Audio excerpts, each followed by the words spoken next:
كل سنة وانتم طيبين، رمضان كريم علينا جميعا ويا رب تكونوا بخير، ويكون شهر يعني خير على الكل ويفرح قلبكم يا رب.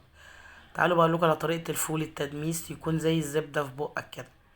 جبت نص كيلو فول غسلته كويس، وحطيت عليه من معلقتين لتلاتة الفول المرشوش بتاع البصارة ده، وسبتهم منقوعين حوالي من 6 الصبح ل5 المغرب، تنقع حوالي فوق ال9 ساعات يعني.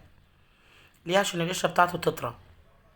بعد كده صفيته وحضرت بقى مكوناتي: البابريكا، الكركم، السكر علشان خاطر يعجل شويه في سوايه يسرعه، والكركم والبابريكا يديله لون، وحطيت يعني بشرت جزره سوري، وجبت ليمونه غسلتها كويس جدا، وجبت طماطمية متوسطه كده ما تكونش كبيره قوي.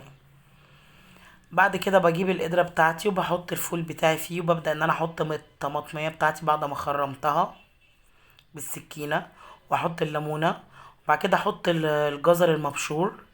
وبعد ما بحطهم بحط البهارات بتاعتي، اللي هي الكاري والبابريكا والسكر.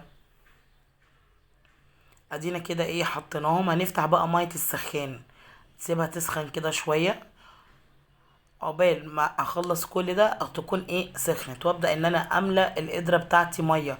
مش هغطي الفول بالمية، لا، احط من كمية كبيرة فوق الفول، يعني كده لحد بق القدرة دي زي ما انتوا شايفين. زي ما انتوا كده شايفين ان انا بملاها.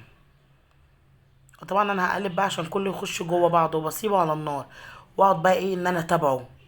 محتاج ميه زود، محتاج ميه زود، لازم اقلبه طول الوقت عشان خاطر الفول ما يلزقش في القدرة تحت. بعد كده بقى بسيبه ارفعه على النار وبتابعه. بص لونه حلو ده كده عشان برد. تخيل بقى لما اسخنه احط البهارات بتاعتي تحفه بألف هنا.